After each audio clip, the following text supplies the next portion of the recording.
Running a small business means I wear lots of hats. When I put on my hiring hat, I can count on LinkedIn Hiring Pro to make it easy. LinkedIn Hiring Pro helps manage my hiring workflow, puts my job post in front of a unique network of professionals, and matches me with the best candidates for my business. I can also share my job with my network. No other job site lets me do that. No wonder most small businesses say they'd use LinkedIn Hiring Pro again. Hire right the first time. Post your job for free on LinkedIn today at linkedin.com/quality. This episode is brought to you by Accenture.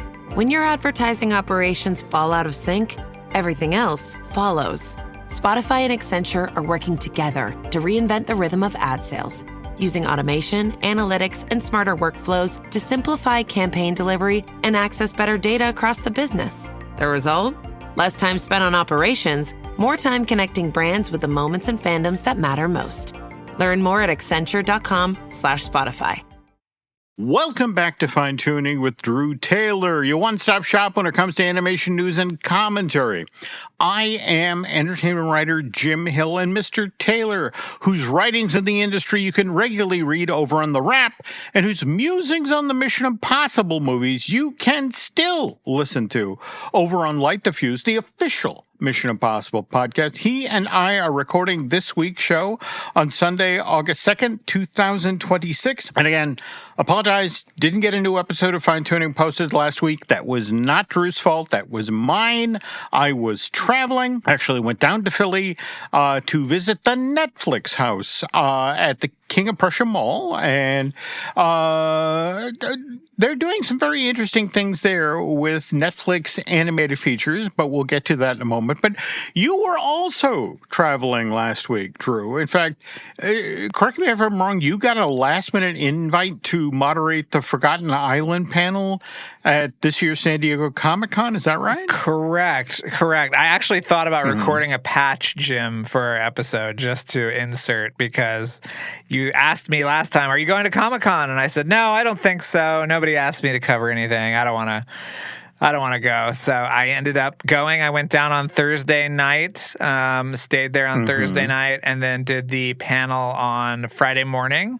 And it was in Ballroom 20, which is the second biggest room. You know, I was like, oh, this will be somewhat manageable. Still, 5,000 people, Jim. No big deal. 4,800 people in that room up on the second floor there. And we had people waiting. It was like, it was really great. And so, we had Joel and Jan, the filmmakers. We had the actors from the movie, Liza, her, and Dave Franco. We had a performance by this amazing Filipino kind of girl group that was at Coachella this year. Ooh, okay. And it was great. It was really, really a lot of fun, and the movie is just so good. The response to the clips were so good. So I'm smelling a hit with this one, Jim. Now, did you hang on long enough? Because I see here that there was also a screening of Forgotten Island. Now, mind you, not at the convention center. It was the AMC Mission Valley.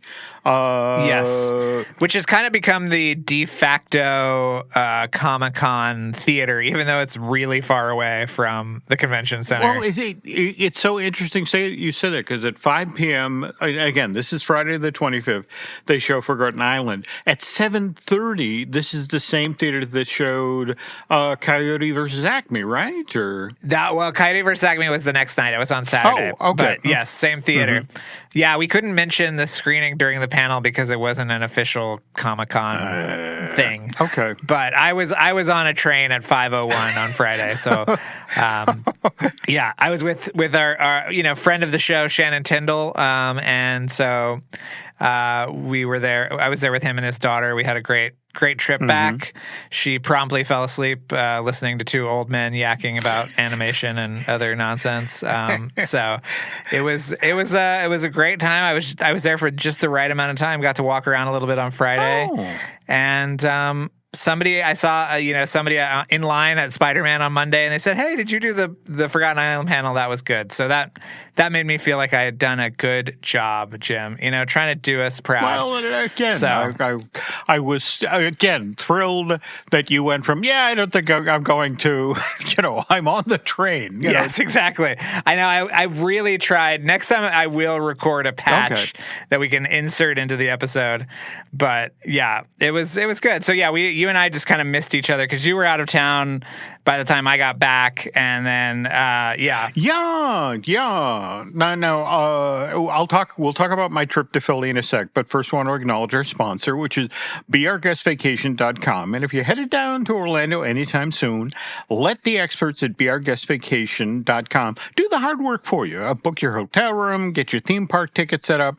Beourguestvacation.com. Take the hassle and the frustration out of planning a trip to Universal Orlando, the Walt Disney World Resort. And to learn about what they have to offer, go check out beourguestvacations.com. So, all right, again, so Drew gets to go to San Diego. I drive down to Philly. In fact, main reason I went down there was the Universal Studios theme park, the exhibition that opened at the Franklin Institute back in February of this year and will be completing its run in Philadelphia on September 7th. Drew, this is a traveling exhibit, but to date, Universal hasn't revealed where the next stop on the tour is. But the reason I mention the Universal theme parks, the exhibition, is that a lot of this actually dealt with how you translate animated features into theme park attractions. Like, for example, the first room of the exhibition had a lot of development art for Despicable Me Minion Mayhem, and sort of how they sussed out what the exterior of the show building should look like, what the first pre-show scene, and even some beat boards for individual scenes in the attraction. Now, second room of the exhibition, which dealt with the creation of animatronic figures and animated props for these sorts of rides, shows, and attractions. What was interesting is they had a hands-on display. So, for example, some of the animatronic goats that have been built for the island of Berk at Epic Universe, you could work the controls and move their heads and open and shut their eyes and mouths and that sort of thing. And they also had a couple of figures that had been built for Universal Studios Hollywood's Secret Life of Pet, the off-the-leash ride, the one that was based on the Illuminations film. And then when you made your way into the entertainment room, they showed how they build the walk-around suits for the parks. And they had on display Poe and Tigress from Kung Fu Panda, likewise Gingy from the Shrek films. But the one I think that would have impressed you, Drew, did you ever get to see the walk-around Toothless they had at Universal Hollywood back in 2019? No, I never did. I think I saw pictures, but yeah, I never got to see the Toothless walk-around. I saw the little animatronic at Isla Berg, but yeah. That's the thing, that this was so popular with guests when they brought it out in 2019 that the Epic Universe team were like, okay, we need to do that. But the suit evidently was absolute torture for the team member that was inside. So it's like, okay, let's not do that again. Let's do this as an animatronic figure. And then finally, in the merch room of this exhibition, they had Minion-themed popcorn buckets and sippers, likewise a baby Toothless-themed popcorn bucket. And it was, talking about the importance of, creating souvenirs for guests to bring home from the park, which then made it easier for them to evangelize to friends and family. But, then it becomes this stuff has to be on model and at the same time has to be functional. And that's sometimes a difficult sweet spot to hit. Anyway, speaking of animation, I mentioned the Netflix house at the King of Prussia Mall. And, Drew, given how much writing you do about themed entertainment, I'm hoping at some point you can get to check this out, because what the Netflix people have done, at least in Pennsylvania, is they've taken a former Lord & Taylor store, and that's 100,000 square feet, 2 floors.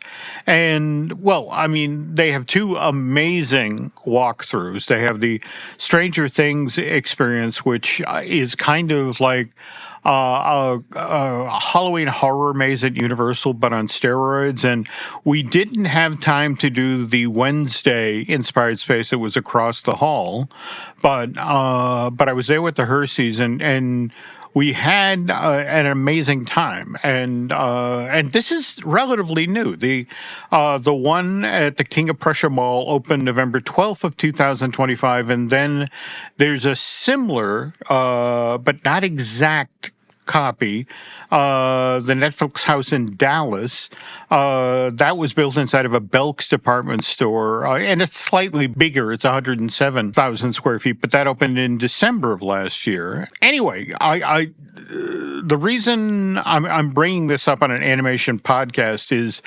inside of this building, there is the Tudum Theater, and evidently it's named in honor of the noise that, Netflix makes when a new movie starts. Tudum. Yes. Okay. Yes. But 200-seat theater, and while I was there, they were showing Mitchell's versus the Machines up on the big screen, and it was one of these things where right after that they were going to show Swapped. And speaking of which, most recent fine-tuning, I mentioned that the art and making of Swapped, the book by Ramad Zed, I mentioned that it would be coming out this month in August. No, that's wrong. The folks at Titan Books, nice enough to reach out and say, hey, no, we published that back on June 16th of this year.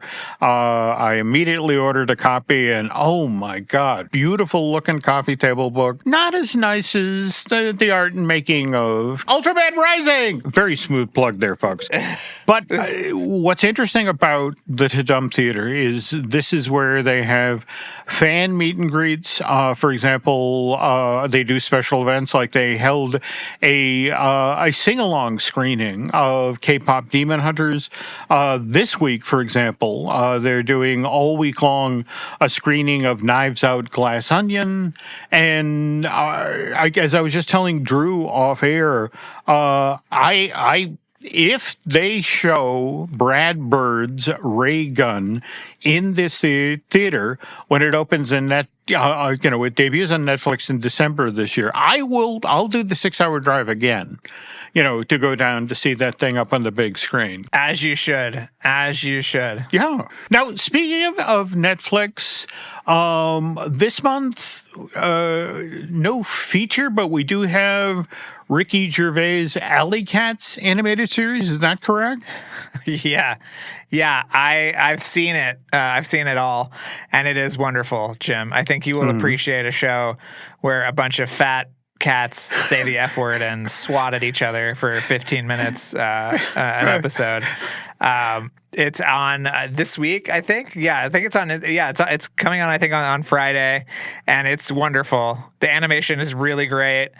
It's just so funny and so profane, and I loved it. Yeah. But yeah, Netflix animation this is a big season for them, between Alley Cats and In Waves, which they picked up at Cannes. They have Steps coming out for Thanksgiving, Raygun for Christmas, and yeah, it's a lot. And Steps just announced, what was it, a WWE wrestler's actually doing voice work for that thing, isn't he? Yeah, I think he's a goblin or a troll or something, yeah. I mean, I was really impressed. If you want to look up my article, which is called Don't Underestimate Steps, which I wrote out of Annecy.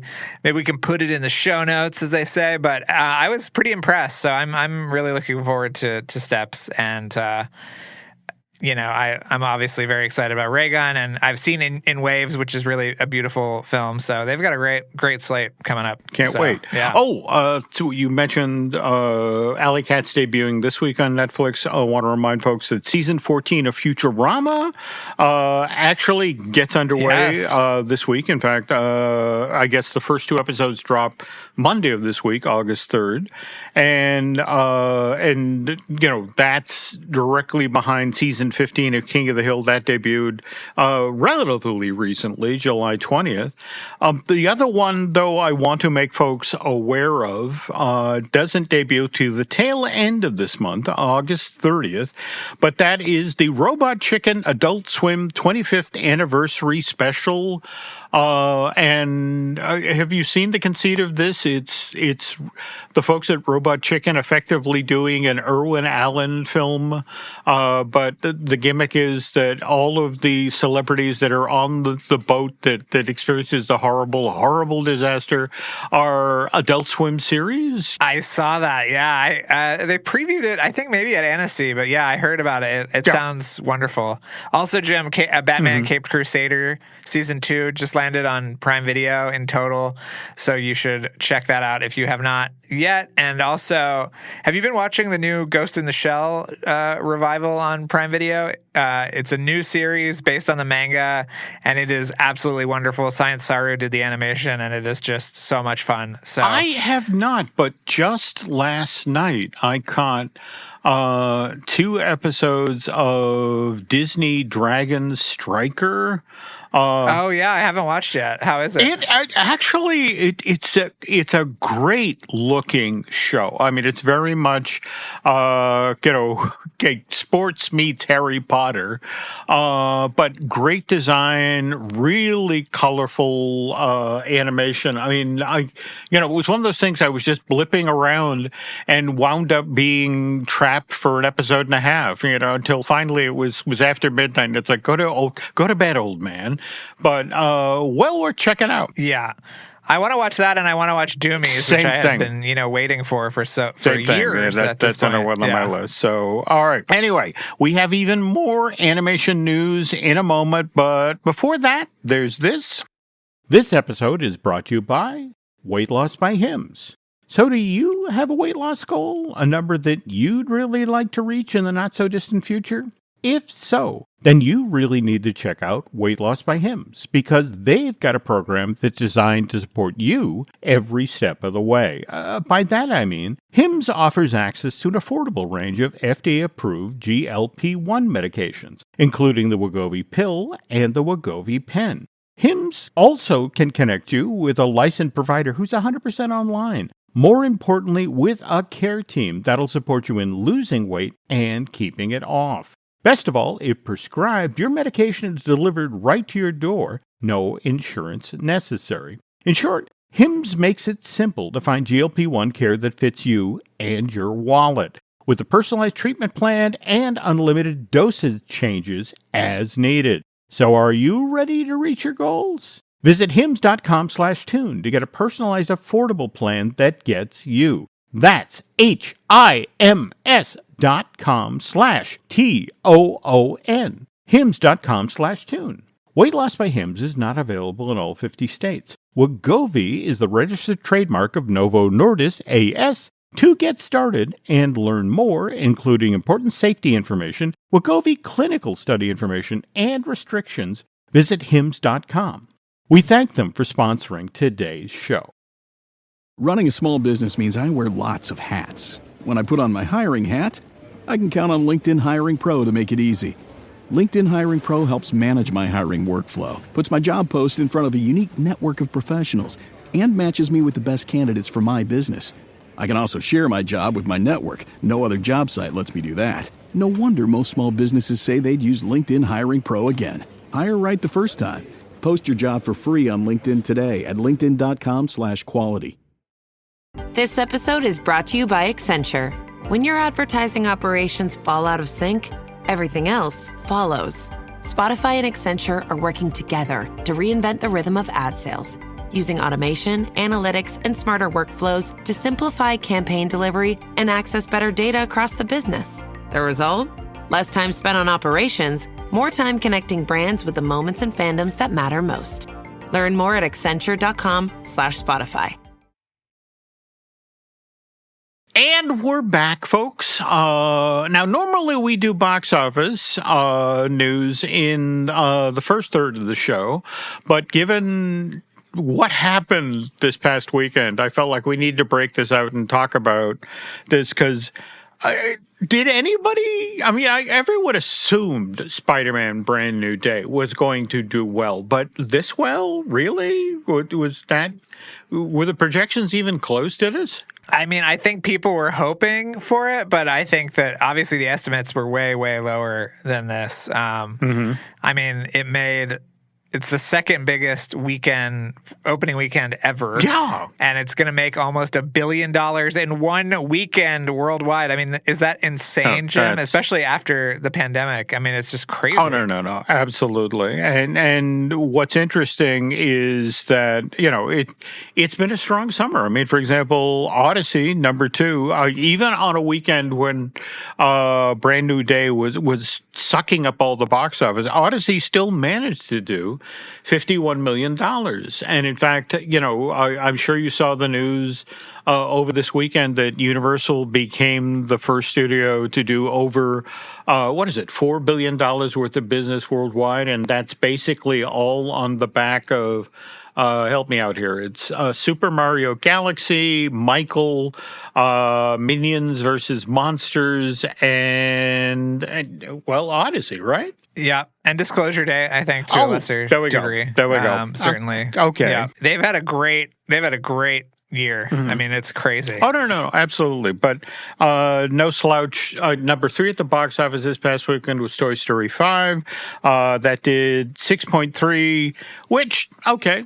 That's not in the same market as the $355 million that Brand New Day did in North America. It did pass the $1 billion mark this week, so that is very much worth talking about. Yeah, it did. And in fact, what's kind of interesting is it's worth noting that it's $1.065 billion, which is within $2 million of what Toy Story 3 made back in June of 2010. That made $1.067 billion worldwide over its box office run.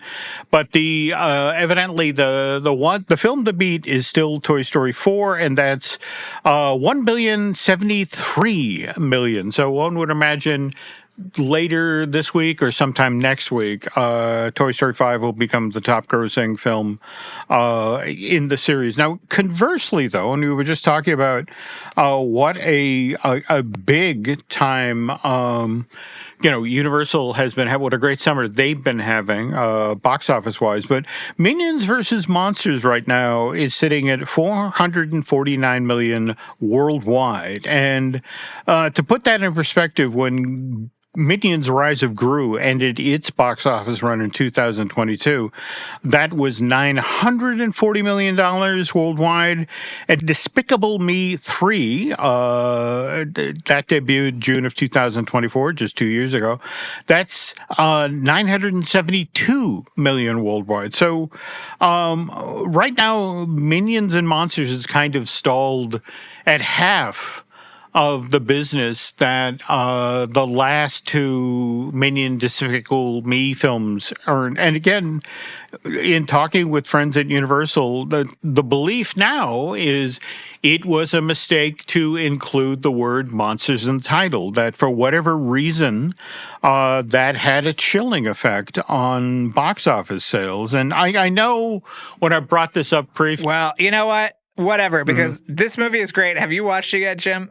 I have not, and in fact, I am still, Nancy and I were just talking this week about doing a double header and going out and making time to finally see Toy Story 5 and maybe get Minions and Monsters in during the same time and just, get caught up. Yeah, I mean, I think you're going to love it. And also, the movie only cost $85 million to make. So, even at if it nets out at $500 million, I mean, that's still really impressive return. No.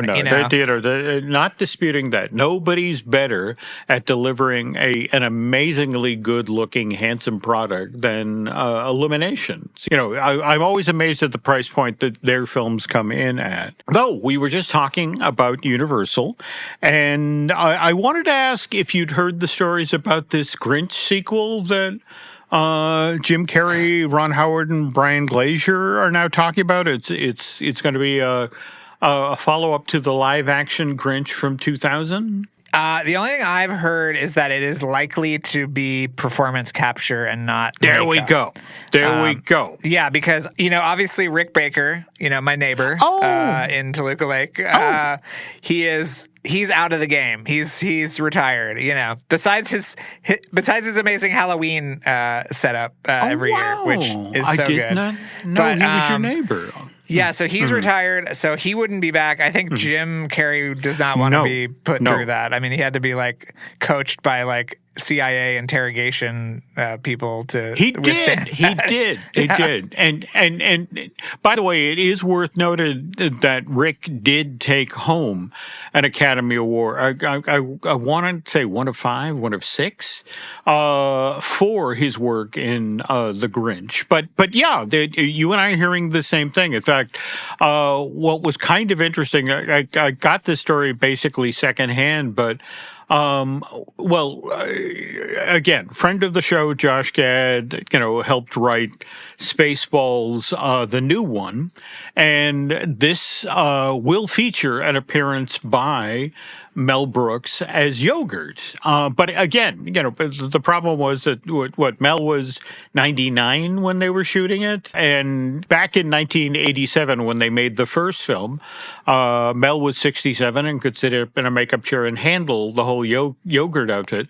But evidently, that's what they did. It's the same thing. It's performance capture. And the way the story was explained to me is that evidently Ron Howard got wind of this and talked with Brian Glazer, and then they approached Jim Carrey and said, hey, would you consider doing a Grinch if you didn't have to put a single thing of makeup on? That, you know, if we did this all performance capture.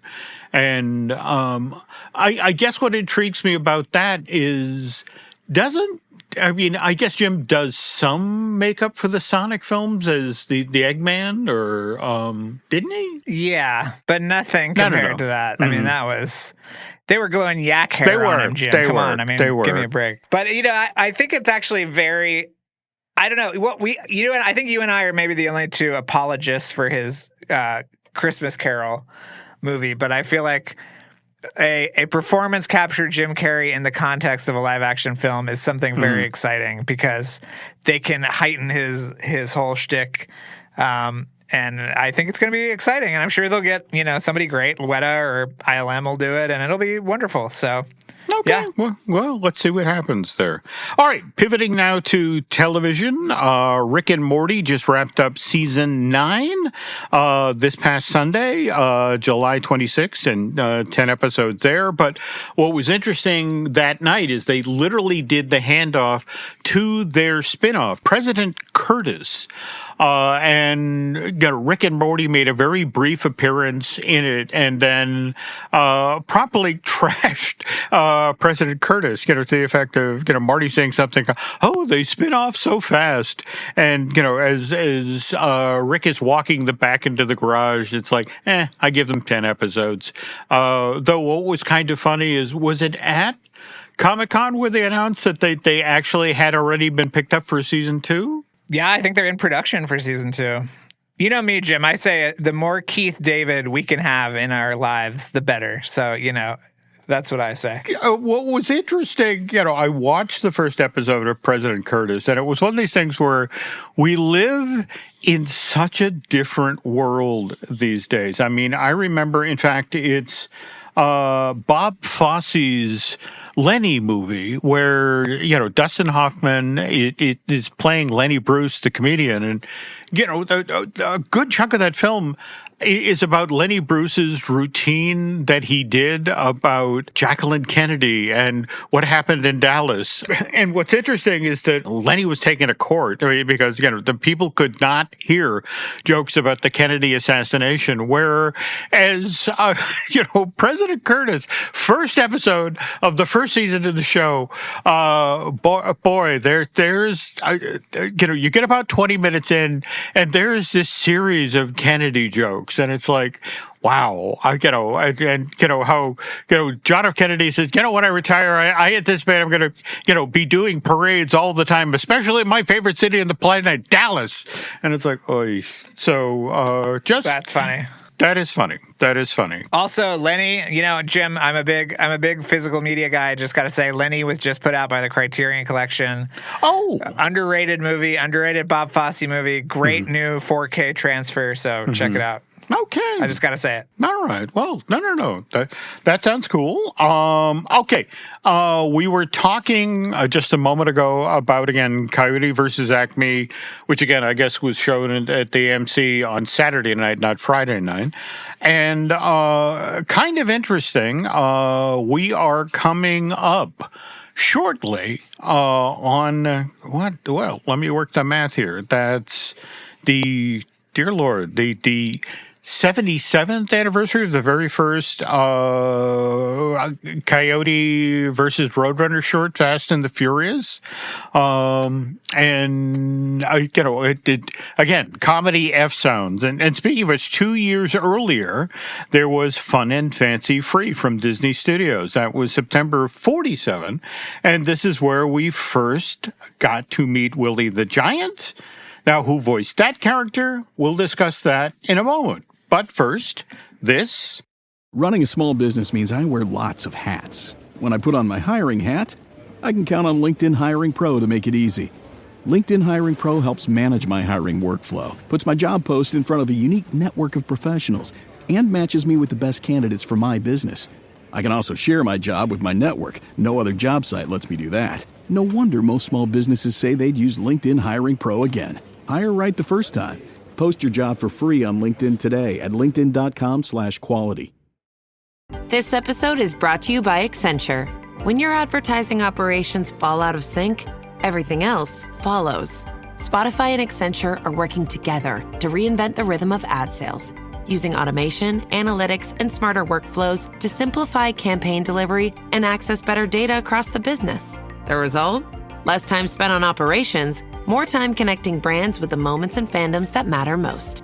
Learn more at Accenture.com/Spotify.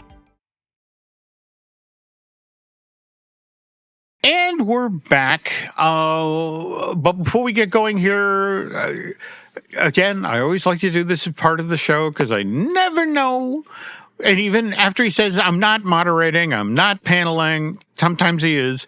Anything coming up in the next week to 10 days that folks at LA, not a week to 10 days, but I want to give people a chance to buy a ticket for August 22nd at the Aero Theater, Jim. That's when Charles and myself will be doing a screening of Mission Impossible Ghost Protocol, and we'll be joined via the magic of technology by one Mr. Brad Bird. Oh, so wow. If you want to be there, could there be surprises? We don't know. We're still working everything out, but yeah, come on by. Oh, man, that is so cool. Wow. Okay, so glad that I asked. Anyway, on a recent fine-tuning, we talked about Sterling Holloway, who is the voice of the Cheshire Cat in Disney's version of Alice in Wonderland, the voice of Kaa, the snake in Disney's Jungle Book, and of course did the voice of Winnie the Pooh in a bunch of those featurettes. And Sterling got that gig because Walt had a mind like a steel trap. He never forgot a voice or a face, especially when it came to character actors. And somebody who was working a lot in the 1930s was comic actor Billy Gilbert.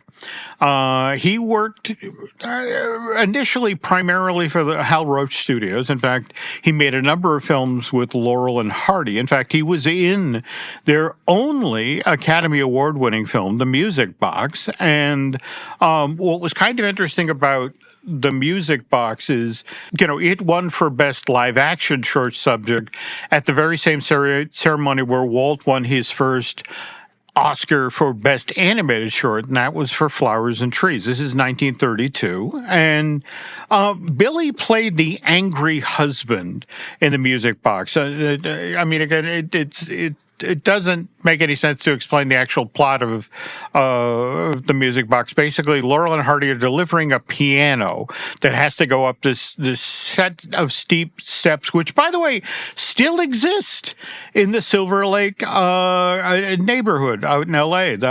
They connect North Vidome Street, that's the base of the steps, to Desasco Drive. One trip, I have a love of Stan and Babe, so I made a trip there and walked up all 133 steps. But anyway, the other thing that Billy was famous for doing, he had sort of this vaudeville thing that he did where he would do this very elaborate, comically exaggerated sneeze.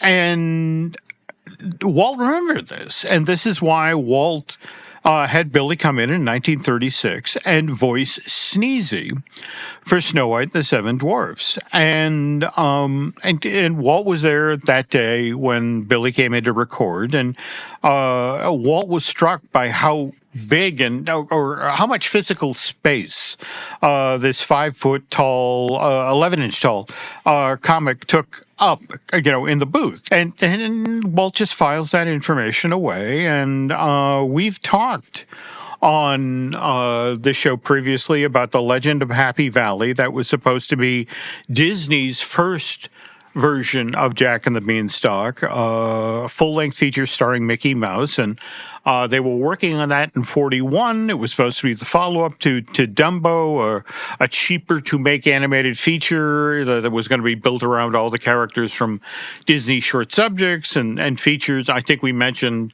on a previous show how Foul Fellow and Gideon from Pinocchio were supposed to be the ones who persuaded Mickey to hand over his cow for some magic beans. But anyway, World War II happens gets started in December of 1941. Legend of Happy Valley gets tabled, but it gets started up again in 1944. And, they're now, we better find somebody to voice the Giant. And so, the Giant in this thing has to be physically menacing, but at the same time funny. And Walt's like, I know exactly who we want to get for this. Billy Gilbert. He's got the bulk to be menacing, but at the same time, he's really funny. He does great voices. Let's bring him in. And so 1946, Billy Gilbert comes back to Disney Studios. And by the way, this is a full decade after he, after he worked on Snow White. And evidently Billy, as he was coming into the booth, just commented on, it took you 10 years, that you didn't want to rush me back here. But at the same time, Billy was a ridiculously busy character actor. I mean, over the 33 years he worked in Hollywood, from 1929 to 1962, he appeared in more than 200 films. Now, mind you, on most of those movies, he just worked a day or two. A character actor, had a funny bit and then out of the film. But honestly, the guy was never really out of work. And anyway, long story short, finished film, Fun and Fancy Free, which takes Mickey and the Beanstalk and then this is a stripped down version of Mickey and the Beanstalk, pairs it with Bongo,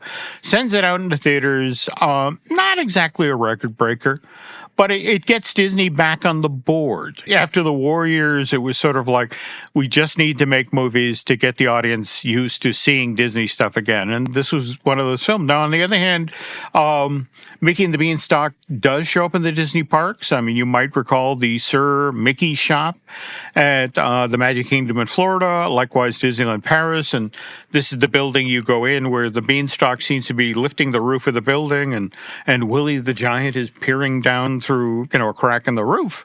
But Billy Gilbert's one of these guys who's always fascinated me because, again, he worked during the golden age of Hollywood, but all of his friends and compatriots were comics of the time. I mean, for example, his very best friend in life was Shemp Howard, of the Three Stooges. And again, as I mentioned earlier, Billy worked straight up till 1962. And in fact, what was kind of interesting is in 61, he had a stroke.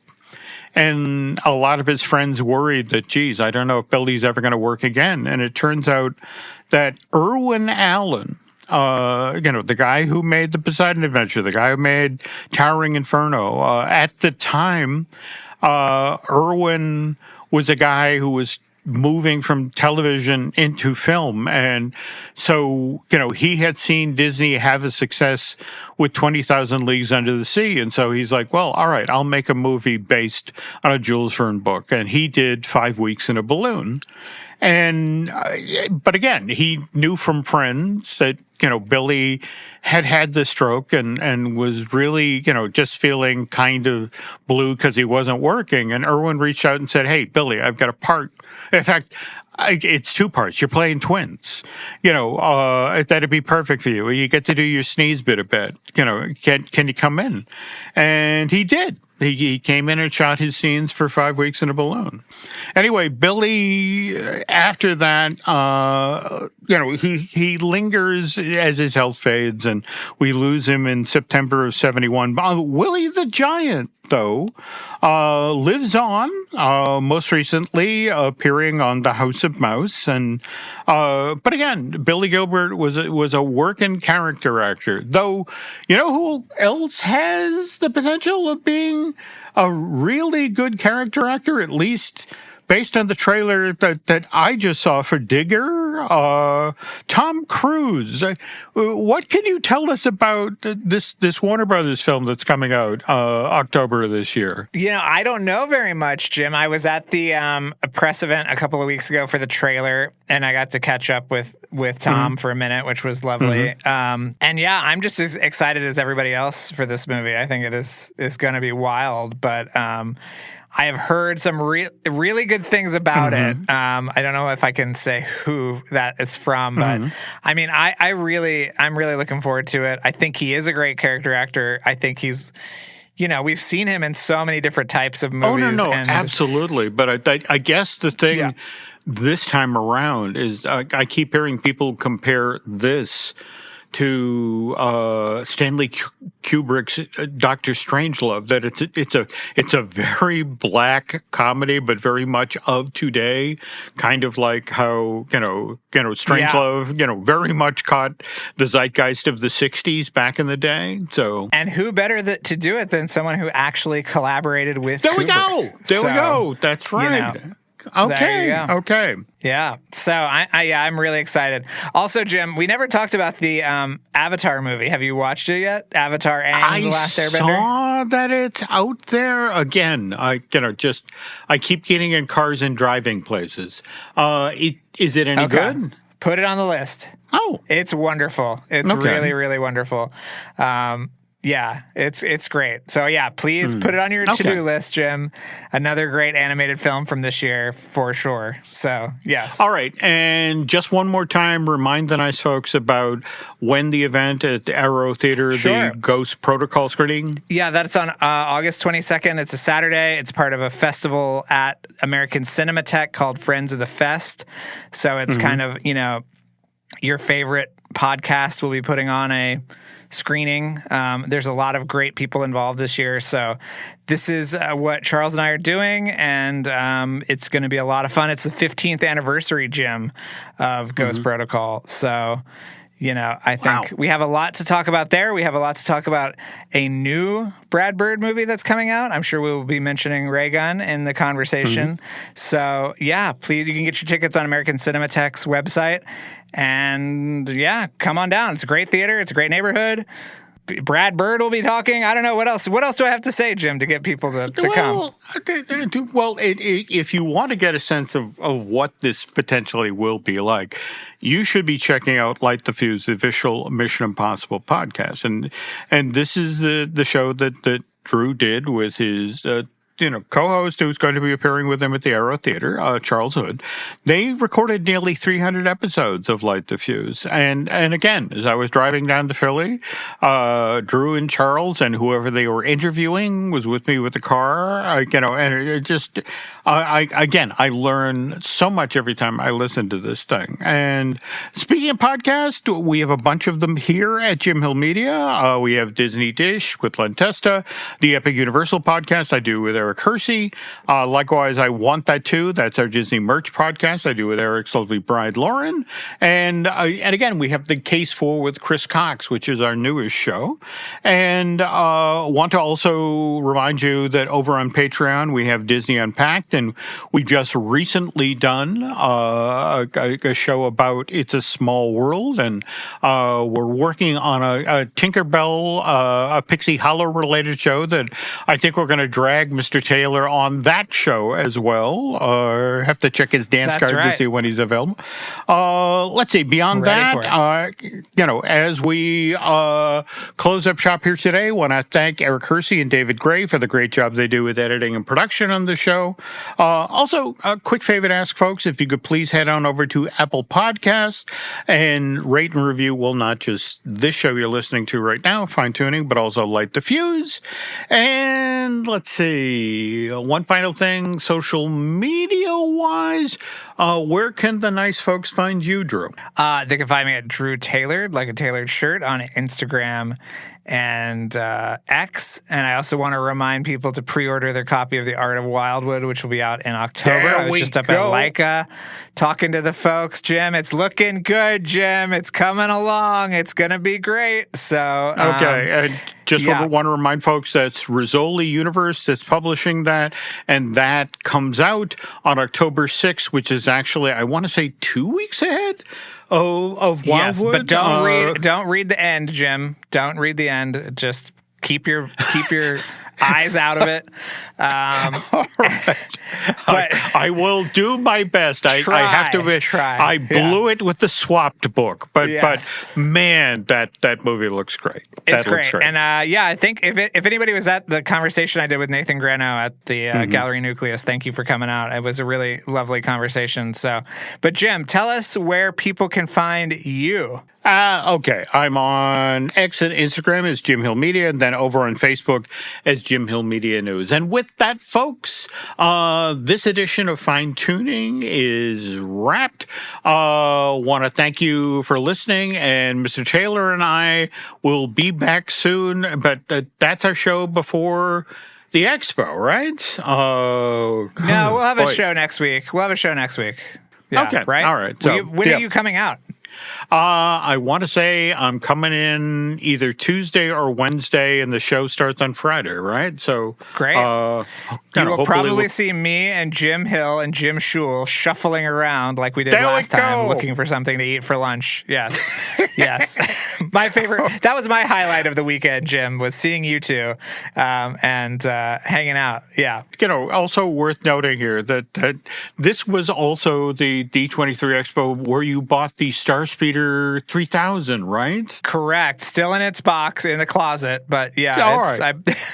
There's nothing this year that I want, Jim, so I feel better about making that stupid purchase 2 years ago. So yeah. Well, there you go. Same thing here. I mean, I'm still shocked that, Disney Press, Disney Editions, doesn't have a presence of this thing. That seems so short-sighted. But anyway, you'll hear more of us bitching and moaning about the D23 Expo on an upcoming show. But for now, thanks for listening, and we'll be back soon.